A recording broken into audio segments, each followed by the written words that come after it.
Hello, and welcome back to part 2 of Blender for VTubing. I do not have my model up in the moment because I'm going to do this video a little bit differently to test a different way of recording these. I will be doing a live demonstration in Blender for some parts, but I will also be showing you several slides from a slideshow I've made covering a lot of the information in this video and the last one that might be in a more convenient format for you to view later while working. You can find the link in the description and hopefully in the pinned comment if I remember to do that. This video is still covering a lot of groundwork, information, and background knowledge, and we are not quite to the instructional parts yet. This video specifically is focusing on bridging the gap on what you see working in a VTuber model, yours or someone else that you're just watching, and what you see actually in Blender that makes all of that work. The goal here is to identify the various parts in their functionality so you can identify things that you want to change or create or modify in any way. So just like last time, once you have a VRM avatar in a file, you can see this VRM menu and all the details in it. It should be in the right side, and if you don't see this right side menu, press N to get the drop downs. If you don't see a VRM section right here, that means the VRM add-on is not properly installed, and there is instructions for that in the last video and in the slideshow. A quick side note, there is two versions of VRM files to work with, VRM 0 or 0.0 and VRM 1 or 1.0. The as of late, the Blender plugin does have this KHR character option, which is experimental, and I'm not familiar with it, and I would not mess with it unless you know what you're doing. These two versions of the VRM file format are capable of different things. VRM 0 is a little more basic and older, but more free, let's say. VRM 1 is capable of a few more things, like node constraints, but it checks and controls more back-end information. And when this was first developed in 2022, it didn't take off very well, and a lot of people still use VRM 0 as a basis for their models. So if you're ever watching a really old tutorial and their menus look a little bit different, or they just talk about VRM and don't mention VRM 0 or VRM 1, it's because that VRM 1 was not a thing yet and they're using VRM 0. As for which one you want to use, it honestly doesn't matter too much unless you want to use one of the things VRM 1 can do that VRM 0 cannot, which namely is node constraints. And the, I believe, the first person perspective options here. But for most mainline uses, it barely matters. So when it comes to what Blender recognizes as a VRM model, it needs an armature. An armature is a collection of bones you can see here.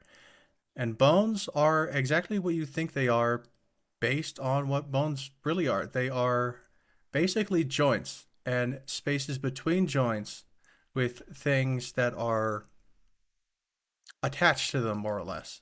The things that are attached to them are called meshes with textures, and that's what you actually see. The bones are simply there for structure. The VRM model needs an armature that it recognizes to have certain bones that are labeled in a certain way. It needs to have two legs, it needs to have two arms, it needs to have a head and a chest, and they need to be named in pretty specific ways. So if you have a model that already has all that set up, it should be good to go if you've imported it. If you are making something from scratch, you can always just press this button right up here to create a VRM model, and it will create a blank armature for you. If I hide this one and all the colliders,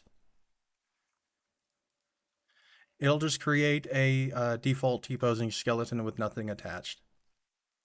You don't need to have all of the bones. If you go down to, I believe, humanoid, yes, the humanoid menu, it needs to have upper and lower arms, feet, hands, head, spine, hips. Everything else, like eyes and the fingers and everything, are optional, but there is place for you to register that there. And all of these bones need to be properly assigned in this menu. If they're not, you should be able to go in here and put them together, or press the Check VRM model button here. There is a lot more to this VRM menu though. Seeing here, I'm going to have a label for every individual thing on the VRM menu. The top bits are for general controls. The drop down, the first drop down you see is operator. That has the check VRM and create VRM model armatures that we just talked about, as well as some other options that you might want to toggle on or off. The actual meat of it is below, starting with the meta tab, which is all of the metadata. It's pretty straightforward, and it's just stuff that you're able to fill out on your own as part of data that is carried with the model. And if you're using the model for other people, like if you're making it public use or something, this is very useful to fill out. But it's just basically permissions and things. Everything below this is the actual functional bits of the model. Humanoid, that drop down is what I just talked about, the area where you register what bones are needed and the optional ones for your tracking program or VR chat or whatever to recognize what is what. First person is for setting up where the first person VR camera should be. If you're using this model for VR chat, this determines where you're actually looking from. Generally, this is set up pretty well by default, and you don't need to touch it unless you really know what you're doing and you are going to use VR. The next one is look at, sets up an optional object that your eye bones will follow. They will always be looking at that object generally in front of you. If you want to have this is the next drop down is labeled look at, and this allows you to set up a bone generally to have your avatar's eyes always follow. Your eyes have to be hooked up to the eye bones for that to work, and this is generally for pretty niche use models that you always want to have looking at the camera. Um, this is not set up by default and generally not something you have to touch unless you specifically want this feature. The next menu is expressions, and this is a very important menu. Expressions are also going to be called blend shapes or blend shape clips. We'll get into that because this is how your model emotes. All of the different expressions on your face, as well as other things like toggles, toggleable hats and props and other things like that, will be handled in the expressions menu, and we will break this down further later on. Next up is node constraints, which is a tab that's the contents of which is important to read, but you don't generally need to do anything to fill it out. If the contents are properly made, they will fill themselves out. Node constraints allow you to constrain bones so that they do or do not move in certain ways. There's a lot of ways you can do this native to Blender, but only 3 ways you can do this that work with a VRM file. They are denominated into roll constraint, aim constraint, and rotation constraint. I've switched over to one of my own personal models that uses this a few times. I generally use this a lot in my robot models because they use mechanical joints that can move in certain ways and cannot. To get node constraints to work, you need to actually use the bone constraints and fill out there's a lot here. Fill out these conditions exactly. So if you want to use the aim constraint, you need to set up a bone constraint on a bone using the dampened track kind, and it needs to follow all of these individual conditions, which can be a little daunting at first, but it gets pretty repetitive. You can start to follow it pretty well. Rotation constraints and roll constraints do pretty much the same thing. They copy the rotation of another bone. For example, the shoulder here. This shoulder bit here is connected to this shoulder bone, but it moves with the shoulder. So I can have it rotate in any which way I want right now.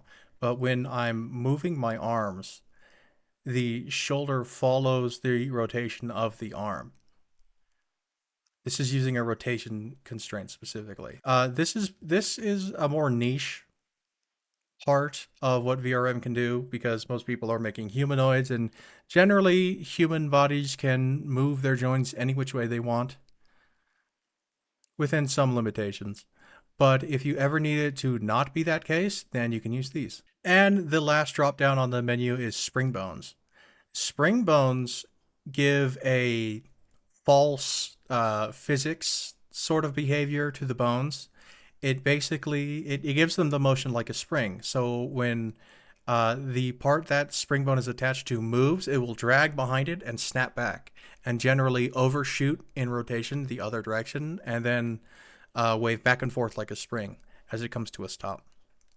Spring bones are how basically anything flowy or bouncy is made on a VRM model. This includes hair, this includes booba, this includes things like antennae, and anything with movement like that. As a side note for spring bones, it is kind of difficult to see them actually work in Blender. You can enable animations and fiddle with it, and you can actually see the bits move in runtime as you move things around, but it is really resource intensive and it is not on by default. So if you're fiddling with these spring bone springs, you can fiddle with the stiffness and the gravity power and the drag force. Those are the main elements that determines how it behave. But it might be better for you to just fill it out as best you can and then export and try it out in your tracking program to see if you like it. And basically just guess and check until you're happy with the values instead of trying to get it in Blender. In Unity, you can pretty easily see it move in runtime, which is an advantage of doing it in Unity. But, well, this is a Blender course. So if you're doing it in Blender, that might be a better way of doing things. Right. On to the next bit, which is bones. Bones are these little wireframe things that you can see here that form the skeleton of your model pretty literally. Like I said earlier, they are joints. These little balls here are where the model can bend, and the straight parts in between is where everything attached to that does not bend. And VRM expects a humanoid shape, so it's pretty familiar. There's the shoulders, upper arm, forearm, the palm, bases of the hand, and then each of the individual fingers generally. Again, things like the fingers are not needed, but the arms and legs are. You'll also see some other individual bits. These are generally used for clothing or maybe jiggly bits you might have, as well as flowing bits of hair like this that are made into spring bones so they move on their own, like this ahoge here. As for what I'm doing now, I'm in pose mode. If you are in object mode and you select the armature, if you press tab, you'll still go into edit mode, which allows you to permanently change the bones, which if there's already mesh assigned to them, that can really mess with some things. So I wouldn't recommend doing that. But if you just want to play around and see how it moves, you can go into pose mode. And you do have to use this drop down unless you set up a hotkey to enter pose mode. And in this way, you can still use G to grab, but it will rotate. Or you can use R to grab and it still rotates. The only thing you can do here is rotate the bones.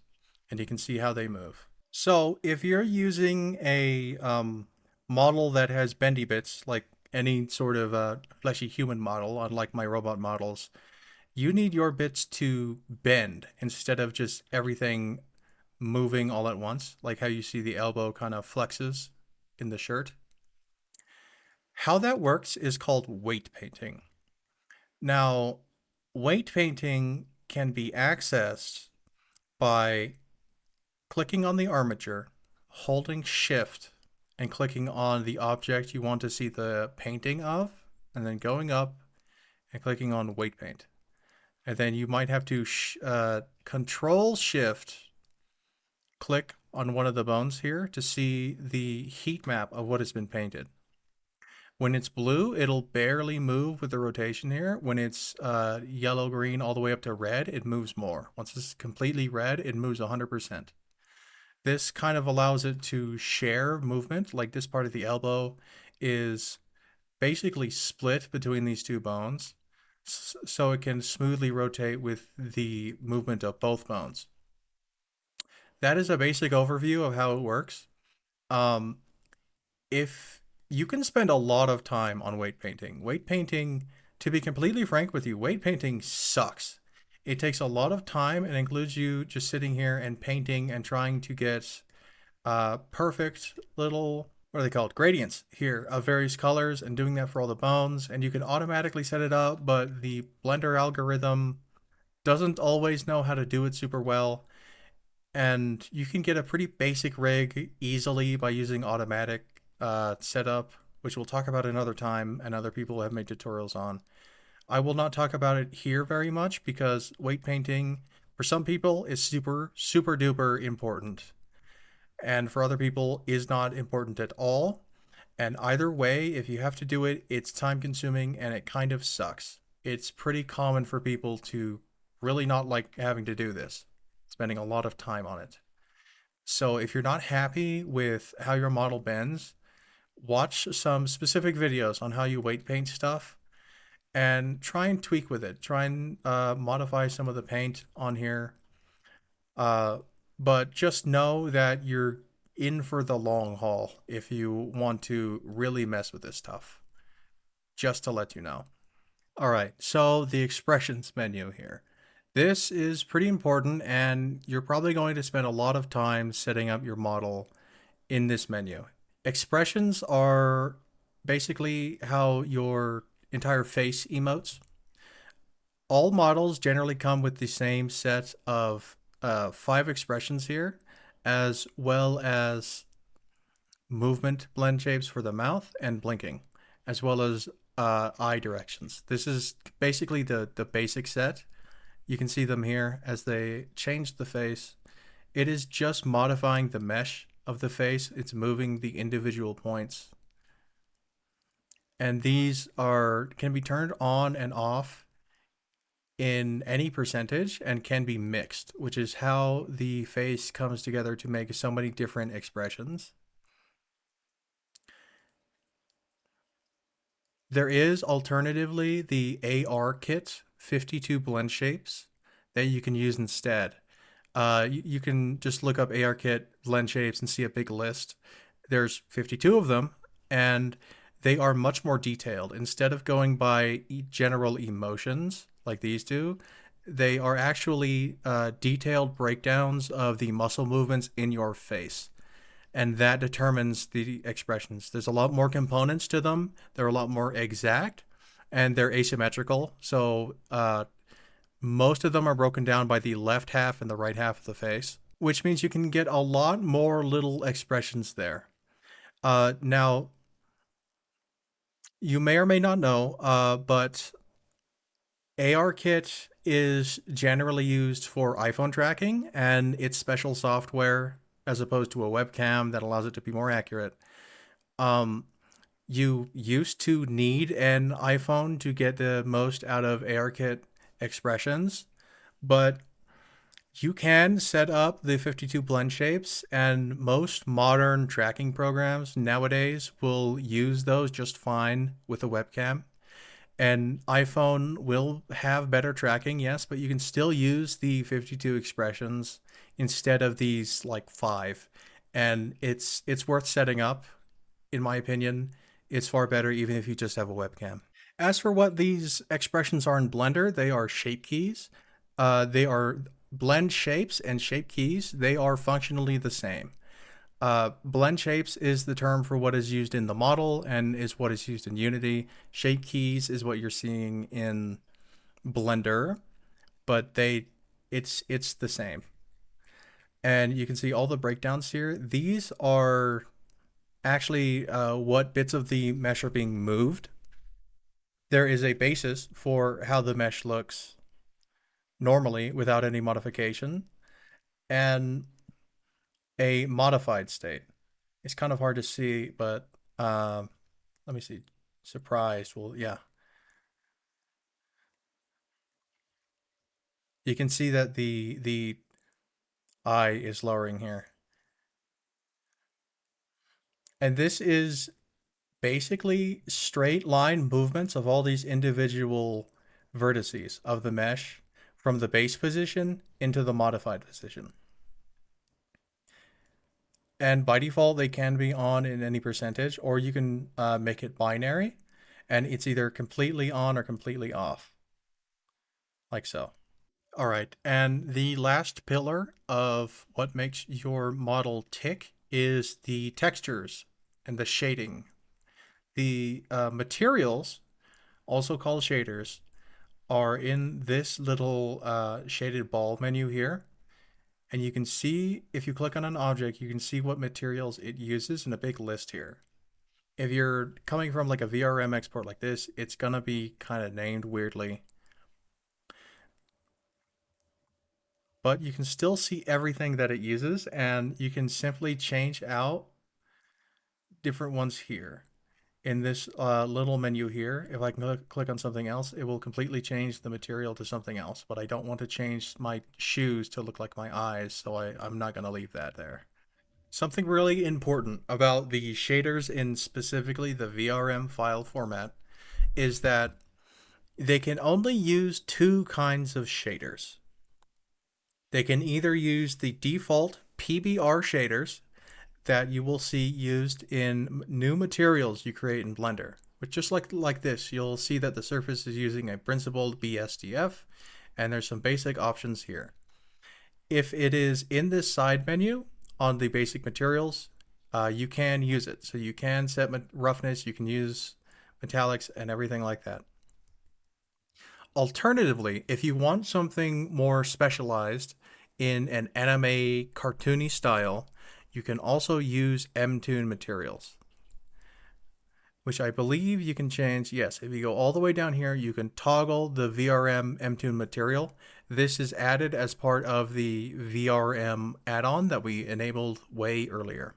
And when you do this, it'll change the material completely and fill out a lot of different stuff. This will enable it to do much more things, but much more different things. This is specialized into looking like an anime character with very flat shadows. Generally, not a lot of metallic things. It can be somewhat shiny, but not metallic. And when you want to change those options, you're going to have to go down to this shader editor, which we set up in the last video, or however else you want to access it, and drag that up. And you're going to have to set everything here. The lit color, texture, and shade color, as well as everything else, can be modified here in this menu.